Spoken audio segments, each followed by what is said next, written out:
지난 본문에서 예수님은 모두가 멀리하는 죄인들과 식사를 하십니다. 그리고 이렇게 말씀하십니다. 나는 죄인을 부르러 왔다. 죄인을 부르러 왔다. 건강한 자에게는 의사가 쓸데없고 병든 자에게라야 쓸데있느니라. 이렇게 이야기의 한 단락이 끝이 나고 별다른 조짐 없이 갑자기 18절부터 다음 이야기가 시작이 됩니다. 이런 거친 연결들을 보면 내가 지금 마가복음을 읽고 있구나라는 실감이 들곤 합니다. 자, 우리 마가복음 2장 18절을 다 같이 읽겠습니다. 2장 18절입니다. 시작.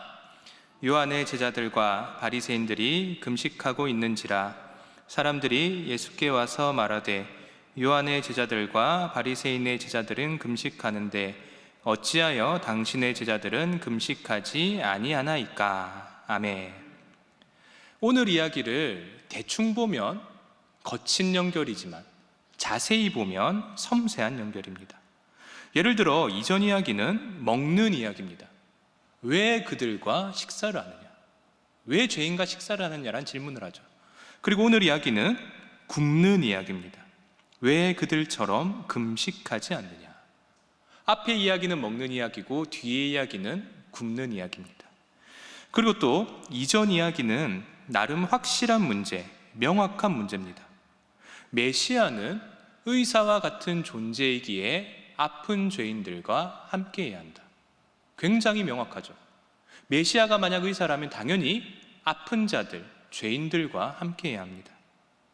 하지만 오늘 이야기는 이전 이야기보다 조금 더 복잡한 양상을 띱니다. 예를 들어 예수님과 같은 편일 줄 알았던 세례자 요한, 그 요한의 제자들이 반대 세력으로 나옵니다. 그들을 통해 마가는 좀 더 미묘하고 복잡한 문제를 다룹니다. 이처럼 마가복음은 자세히 보면 볼수록 매력적인 본문입니다. 아무튼 다시 본문으로 돌아가서 18절 초반을 보시면 반가운 인물이 등장합니다. 누굽니까? 요한의 제자들과 바리새인들이 금식하고 있는지라. 바리새인은 이전 이야기부터 등장을 했던 인물들이고 여기에 누가 추가됩니까? 세례 요한의 제자들이 추가됩니다. 잠시 마가복음 1장을 보겠습니다. 마가복음 1장 4절입니다. 세례 요한이 광야에 이르러 죄 사함을 받게 하는 회개의 세례를 전파하니. 이스라엘에 수백 년 만에 등장한 참 선지자입니다. 정말로 위대한 자입니다. 이 위대한 선지자가 회개를 요구하는 세례를 베풉니다. 그리고 7절을 보시면 그가 했던 예언이 나옵니다. 7절을 한번 보십시오. 제가 한번 읽어보겠습니다. 그가 전파하여 이르되 나보다 능력 많으신 이가 내 뒤에 오시나니 나는 굽혀 그의 신발끈을 풀기도 감당하지 못하겠노라. 이게 무슨 예언입니까? 메시아에 대한 예언입니다.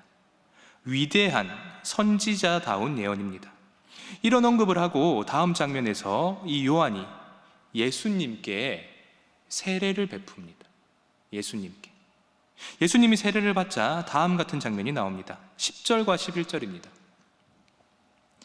곧 물에서 올라오실새 하늘이 갈라짐과 성령이 비둘기같이 자기에게 내려오심을 보시더니 하늘로부터 소리가 나기를 너는 내 사랑하는 아들이라 내가 너를 기뻐하노라 하시니라. 아멘. 이 10절에서 11절의 주어는 예수님입니다. 주어가 예수님입니다. 즉 성령이 내려온 것을 보고 하늘에서 들린 음성을 들은 자는 오직 예수님뿐입니다. 예수님만 보고 예수님만 들은 겁니다. 이 말인즉슨 당시에 요한의 제자들이 예수님을 알기는 하지만 당연히 알겠죠. 세례자 요한의 친척이셨고 그리고 세례자 요한이 세례도 베풀었고 심지어 사상도 비슷합니다. 알 수밖에 없습니다. 예수님을 알기는 해도 예수님의 진정한 정체는 몰랐을 가능성이 큽니다. 알기는 해도 예수님이 진짜 누구인지는 몰랐을 겁니다. 그래서인지 몰라도 요한의 대부분의 제자들은 요한이 감옥에 갇힌 후에도 요한의 가르침을 계속 따릅니다. 요한의 제자로 남는 겁니다.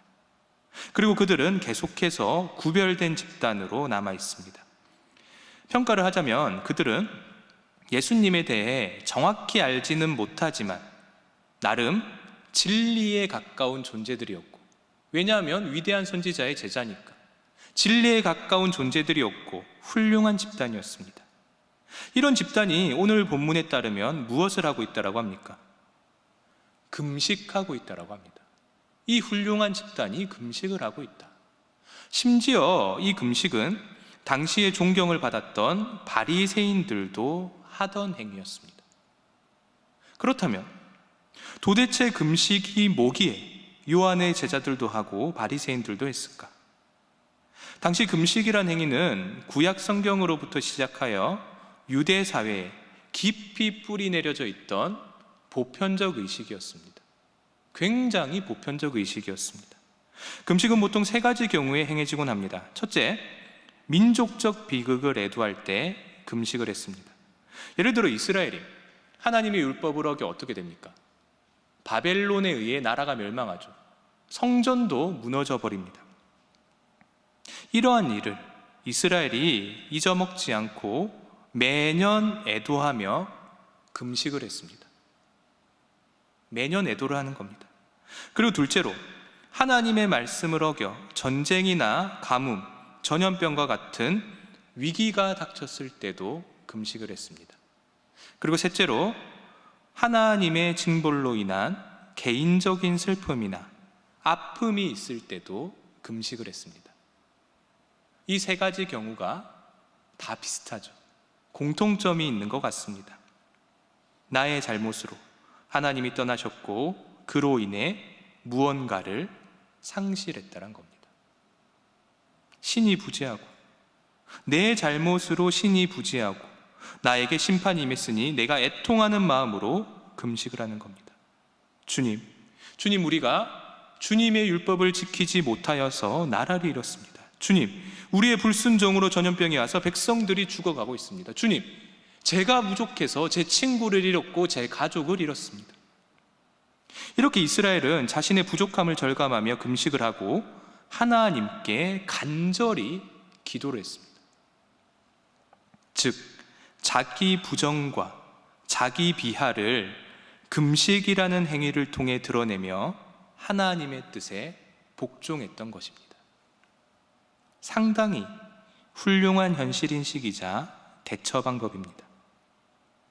우리가 인생을 살아갈수록 죄인된 나의 모습에 부족함을 느낄 수밖에 없습니다. 나이가 먹어가면 먹어갈수록 인간의 보편적 의식인 것 같습니다. 죄인된 나의 모습에 부족함을 느낍니다. 그리고 그러한 상황에서 의지할 것이라고는 하나님밖에 없다라고 깨닫게 됩니다. 그래서 당시의 랍비들은 금식을 영혼의 고통이라 언급했습니다. 영혼의 고통이다. 그리고 이러한 금식을 경건의 특징이자 독실한 자의 헌신적 행동이라고 극찬을 했습니다. 극찬을 하는 겁니다. 금식을 안 할 수가 없다 우리가. 그러니 가뜩이나 회개를 강조하는 요한의 제자들이 이러한 금식을 안 할 리가 없었던 겁니다. 당연히 하는 겁니다. 주님, 우리가 죄인입니다. 우리가 금식하며 회개하오니 우리를 긍휼히 여겨 주시옵소서. 분노를 거둬 주시옵소서. 이런 고백을 하는 겁니다. 그런데 지금 예수님과 제자들이 무엇을 하고 있습니까? 상황이 이런데 무엇을 하고 있습니까? 죄인들과 어울리는 것만 해도 너무 이상한데 하라는 금식은 전혀 하지도 않고 잔치만 벌이고 있습니다. 먹고 마시기만 하는 겁니다. 자신의 부족함을 절감하며 신의 분노를 두려워하며 금식을 해야 하는데 그럴 기미가 보이질 않는 겁니다. 그래서 사람들이 이러한 질문을 합니다. 18절 중반을 보십시오. 사람들이 예수께 와서 말하되 요한의 제자들과 바리새인의 제자들은 금식하는데 어찌하여 당신의 제자들은 금식하지 아니하나이까? 당연한 질문입니다. 당연히 해야 하는 질문입니다. 앞선 이야기에서 나왔듯이 예수님은 죄인을 부르러 오셨고 우리 모두는 죄인입니다. 다 죄인이죠. 그래서 죄인인 우리는 슬피 울며 회개하며 금식하며 하나님을 의지해야 합니다. 그런데 왜 예수님은 금식을 명하지 않으실까요? 우리가 다 죄인인데 왜 금식하라고 하지 않으실까? 우리 19절을 다 같이 한번 읽어보겠습니다. 19절입니다. 시작. 예수께서 그들에게 이르시되 금식할 수 있느냐? 신랑과 함께 있을 동안에는 금식할 수 없느니라. 아멘. 당시 결혼식은 무려 7일간이나 치러졌습니다. 결혼식을 하루만 하는 것도 힘들죠. 그런데 7일간이나 결혼식을 합니다. 이 결혼식에 초대를 받은 하객들은 결혼식에 와서 할 것이 전혀 없었습니다. 할 것이 없는 겁니다. 그들은 그저 즐기기만 하면 됐습니다. 그게 그들의 유일한 의무입니다. 7일간의 결혼식에 참석해서 유일하게 하는 게 먹고 노는 겁니다. 그게 유일한 의무입니다. 그래서 그런지 결혼식에는 음식과 포도주가 가득했고요, 노래와 춤과 놀이들이 풍성했습니다. 심지어 그 경건한 랍비들조차도 토라의 강론을 그만두고 자기 학생들과 잔치에 참여를 해서 놀고 가곤 했습니다. 그게 바로 당시의 결혼식이었습니다. 한마디로 결혼식은 너무나 즐거운 잔치고 금식과 같은 슬픈 것들은 끼어들 틈이 없었습니다. 그렇다면 우리에게는 이런 질문이 생깁니다. 왜 이스라엘은 이처럼 결혼식을 성대하게 열었을까? 도대체 결혼식이 어떤 의미이길래, 얼마나 중요하길래 그들이 이랬을까? 창세기 2장 24절을 우리 다 같이 읽겠습니다. 2장 24절입니다. 시작. 이러므로 남자가 부모를 떠나 그의 아내와 합하여 둘이 한 몸을 이룰지로다. 아멘.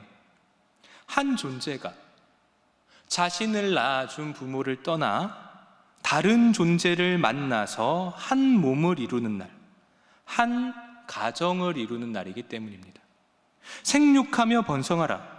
태초부터 있어왔던 첫 율법을 이루는 행위요, 동시에 삼위일체 되시는 하나님의 신비를 조금이라도 간접적으로나마 맛볼 수 있는 인간 사회의 신비로운 행위이기 때문입니다.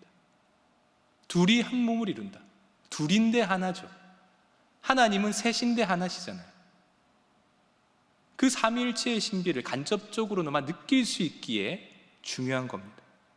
그리고 결정적으로 이 결혼은 하나님과 인간 사이의 관계를 상징합니다.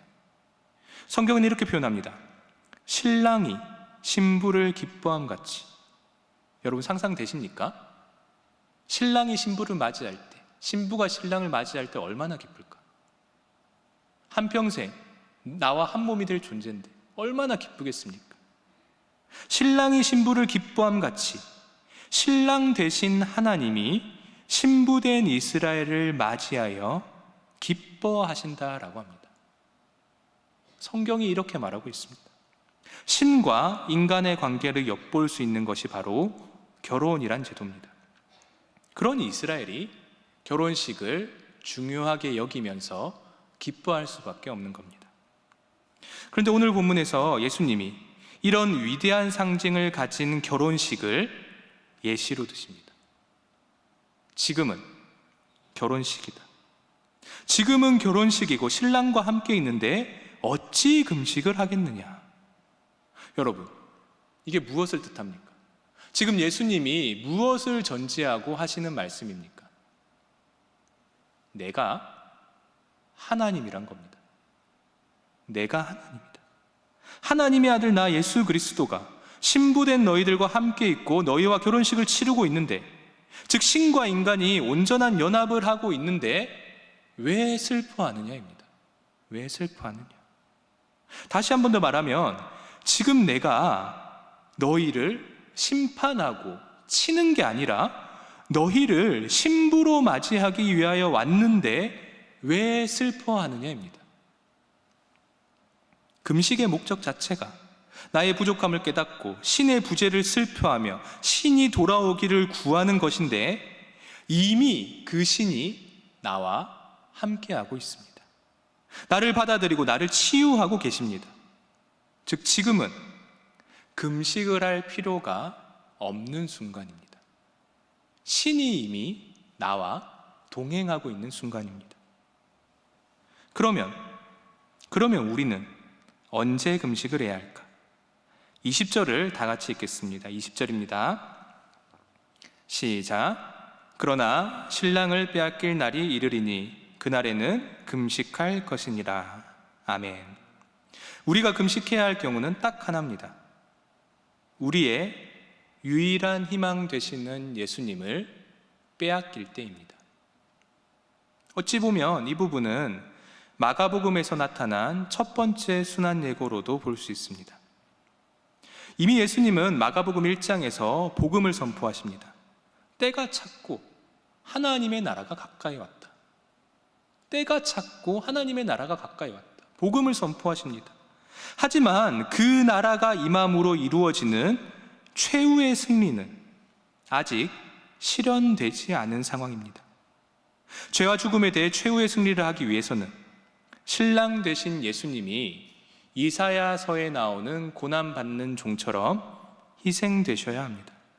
그렇게 오늘 본문에 나오는 예수의 추종자들은 이런 예수님의 운명을 어떤 식으로든 곧 경험할 수밖에 없을 겁니다. 그날이 바로 신랑을 빼앗길 날이며 신과의 동행으로부터 나오는 평안과 기쁨이 사라진 날, 절망을 경험하는 날입니다. 그리하여 우리는 자연히 그날에 금식할 수밖에 없을 겁니다. 이제 21절과 22절입니다. 21절을 제가 읽고 22절은 여러분이 읽겠습니다. 제가 먼저 읽겠습니다. 생배 조각을 낡은 옷에 붙이는 자가 없나니 만일 그렇게 하면 기운 새 것이 낡은 그것을 당기어 헤어짐이 더하게 되느니라.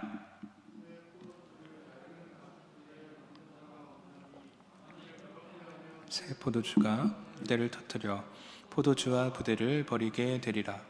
오직 새 포도주는 새 부대에 넣느니라 하시니라. 아멘.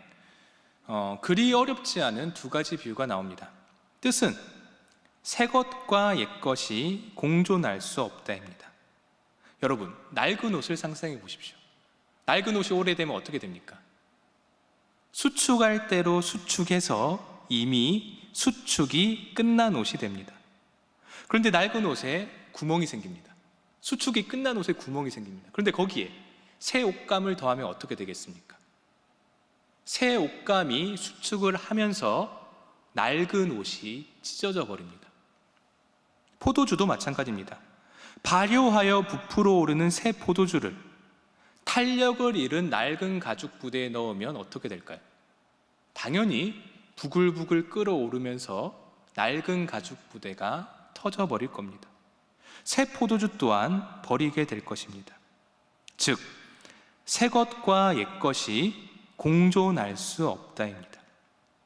이처럼 비유 자체는 그다지 어렵지 않습니다. 하지만 이 쉬운 예화가 왜 여기에 들어갔을까? 이 문제를 생각하면 어려운 문제가 됩니다. 여러분, 이 예화가 왜 오늘 이야기에 들어갔을까요?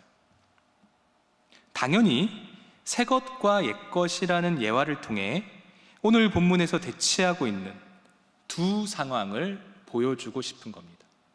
두 상황이 부딪히고 있는데 그것들이 공존할 수 없다는 겁니다.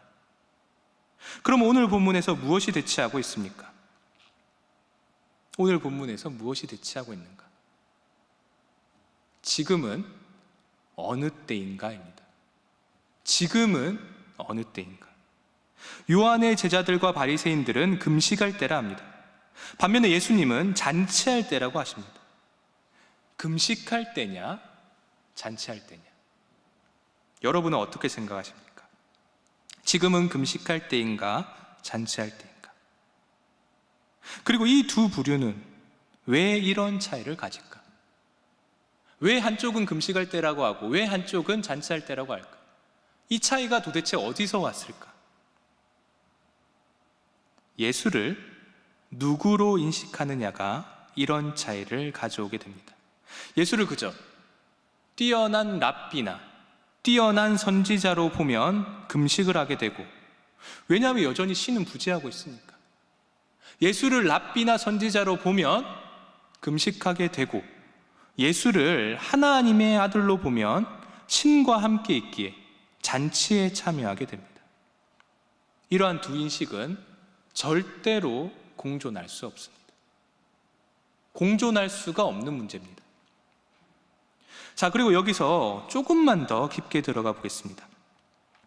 여러분, 그렇다면 과연 예수님을 하나님의 아들로만 인식하면 우리는 금식을 멈출 수 있을까? 혹시 생각해 보셨습니까? 내가 예수님을 하나님의 아들로만 인식하면 금식을 멈출 수 있을까? 그렇지는 않은 것 같습니다. 오늘 본문을 계속해서 묵상하다 보면 한 가지 생각에 다다르게 됩니다. 요한의 제자들이 등장할 필요가 있었을까? 요한의 제자들이 왜 등장할까? 그저 예수님이 누구인가에 대한 인식의 차이만 볼 거면 굳이 요한의 제자들이 등장할 필요가 없습니다. 바리새인만 나와도 충분합니다. 지금이 금식할 때인가 잔치할 때인가, 이 차이는 예수님을 하나님의 아들로 보느냐 마느냐로 결정이 되는 거니까 예수님을 하나님의 아들로 보지 않는 바리새인들만 등장하면 충분한 겁니다. 그들만 해도 충분합니다. 그런데 왜 요한의 제자들이 등장할까? 도대체 그들의 무엇이 잘못됐길래 바리새인들과 함께 옛것이라는 카테고리에 같이 묶여 있을까? 요한의 제자들은 분명 메시아가 올 것을 믿고 있던 자들이었습니다. 곧 메시아가 올 것이다. 나름 진리에 가까이 서 있는 존재들입니다. 그래서 그들은 요한의 선포에 따라 회개를 강조합니다. 주께서 임하실 것이니 우리가 진심으로 애통하며 돌이키자. 그러니까 금식을 하는 겁니다. 여기까지는 아무 문제가 없습니다. 근데 문제는 주님이 이 땅에 임하시고 나서 그들이 무엇을 할 것인가입니다. 주님이 이 땅에 임하시고 나서 그 후에 우리가 무엇을 할 것인가?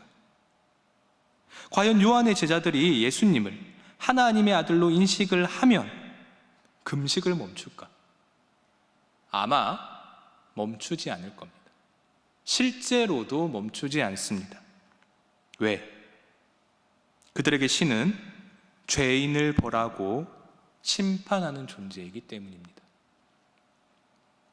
이는 당시 이미 예수님을 구주로 영접하고 마가복음을 읽었던 1차 청자들이나 오늘날 교회의 시대를 살아가는 2000년 후에 우리에게도 보이는 모습입니다. 2000년 전이나 지금이나 똑같이 보이는 모습입니다.